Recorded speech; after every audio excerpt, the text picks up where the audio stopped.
Think about the last time you were on a phone call with your son, your daughter, or a close friend, and somewhere in the middle of the conversation, you realized you had genuinely lost the thread of what they were saying. Not because you stopped paying attention, but because the words just stopped landing clearly. You caught the general shape of the sentence, but missed the actual meaning. So you said, and hoped the conversation would fill itself in as it went along. A lot of people write this off as a bad connection or assume they were just a little distracted that day. But when it keeps happening across different phones, different people, and different times of day, it starts to feel like something else is going on. And the truth is, phone calls are genuinely one of the hardest listening environments that exist for someone dealing with a clarity gap. And there is a very specific and well-documented reason why. If phone calls have started feeling more like a guessing game than a conversation, you are not imagining it, and you are definitely not alone.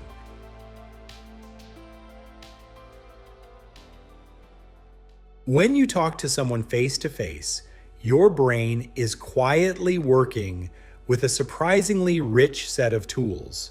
You are reading their lips without realizing it, picking up on their facial expressions, watching their body language, and using the full physical context of the room to fill in any sounds you might have partially missed. All of this happens automatically without any conscious effort on your part. On a phone call, every single one of those tools disappears at once. You are left with audio only and not even the full range of audio. Research shows that standard phone lines transmit a fairly narrow band of sound frequencies, roughly between 300 and 3,400 hertz, while natural human speech actually spans a much broader range of around 250 to 8,000 hertz. What this means in practical terms is that some of the higher pitched consonant sounds that give words their crispness and distinctiveness are already compressed or partially lost before the call even reaches your ear. For someone whose hearing clarity is fully intact, that compression is manageable because their ears are still catching enough detail to complete the picture. But for someone who has already started losing some of those upper range frequencies, a phone call takes what is already a partial signal and strips it down even further. The result is that words blend together, names become nearly impossible to catch, and following a fast-moving conversation starts to feel genuinely exhausting within just a few minutes.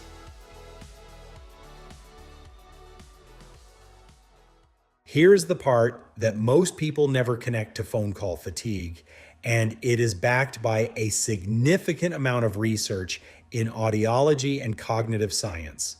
When the audio coming through is incomplete or unclear, your brain does not simply accept the gaps and move on. It works hard to fill them in, drawing on context, memory, and prediction. And whatever fragments of sound came through clearly enough to use. Researchers call this cognitive listening effort, and multiple published studies have confirmed that this effort increases significantly as the clarity of incoming sound decreases.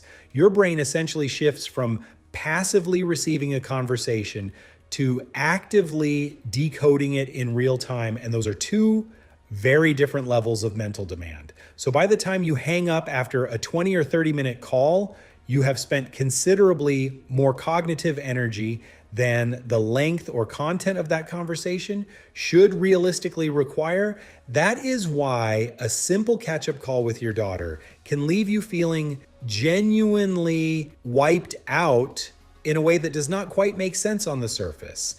It is not the conversation itself that is tiring. It is the constant background work your brain is doing just to keep up with the words.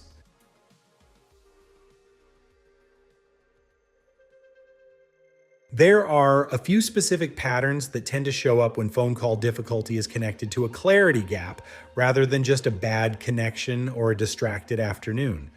The first is asking people to repeat themselves regularly, and even after they repeat it, still not being entirely confident you caught it correctly. The second is struggling significantly more on calls than you do in person with the exact same people, which points directly to the loss of those visual compensating tools your brain normally relies on. The third is finding yourself preferring texts over calls.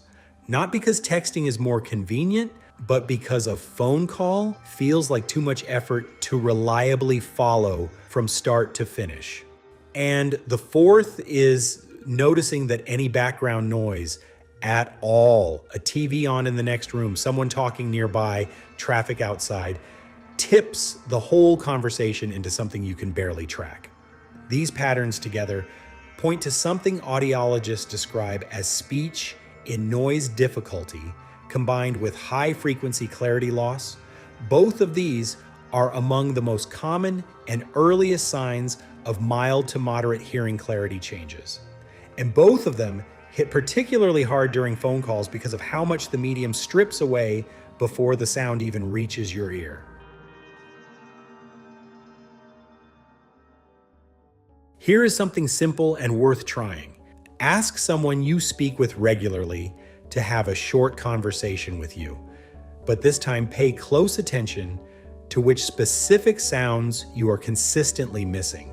Words that begin or end with S, F, T, TH, or SH are usually the first to become unclear because those consonants live in the higher frequency range that tends to go first as hearing clarity changes with age. If you notice that you are catching the overall sound of what someone is saying, but consistently losing the beginning or ending of specific words, that is a fairly reliable sign that your ears are missing upper range frequencies and your brain is compensating by guessing rather than actually hearing. And guessing all day long is exhausting work. If phone calls have started feeling like a guessing game, don't keep blaming yourself and don't keep guessing. For many people, it's not volume, it's clarity. This video is mainly for mild to moderate clarity issues, hearing the voice but missing the words. If your hearing loss is severe, the right next step is usually a professional evaluation. If this feels familiar, head to the description. I've linked HearDirect Club's Nova there, built for real-life clarity without clinic appointments or the price tag shock. If you decide to try it, use YT10 for 10% off. Subscribe for more practical videos like this.